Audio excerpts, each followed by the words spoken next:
to be like 100 seed companies. Now there's 4 that control 60% of our seeds. There used to be like 100 of food companies. Now there's like 9 that own all the other ones. There used to be, lots of fertilizer companies. Now there's like half a dozen that control all the 400 billion pounds of fertilizer made every year.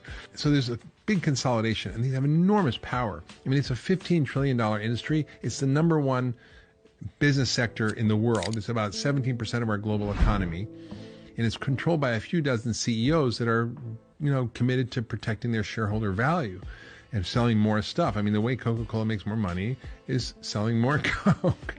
There's an enormous amount of lobbying and influence, and the way the food company controls the narrative is through multiple strategies. One, they corrupt science. So they fund 12 times as much science as funded by the government. And it's like Gatorade, oh, it's good for you, and it's funded by Pepsi. And Coca-Cola doesn't cause obesity, funded by Coca-Cola. Sugar's not a problem, funded by the coalition of, big food companies.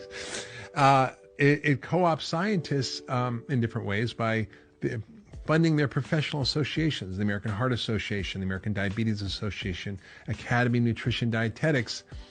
All are funded in part by the food industry and by the ag industry. And so they're not actually completely independent. They shouldn't be making guidelines and recommendations.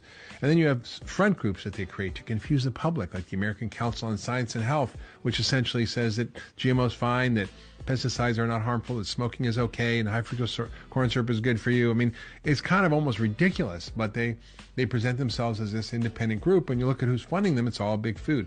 So you have all these front groups. And then they co-opt social groups, like the NAACP and Hispanic Federation are funded in part by the food industry, which is why those groups who are the most targeted and affected by the food industry and the soda and processed food are the ones who are opposing soda taxes and opposing food reforms, because of how they're funded.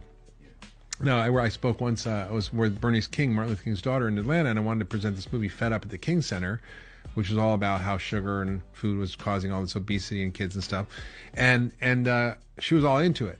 She says, nonviolence means nonviolence to ourselves. And a few days later, I got a call. We can't show the film. I'm like, why? She says, well, because Coca-Cola funds the King Center in Atlanta. they gave $1 million in the Super Bowl to create free admission to the social justice, human rights, civil rights museum in Atlanta.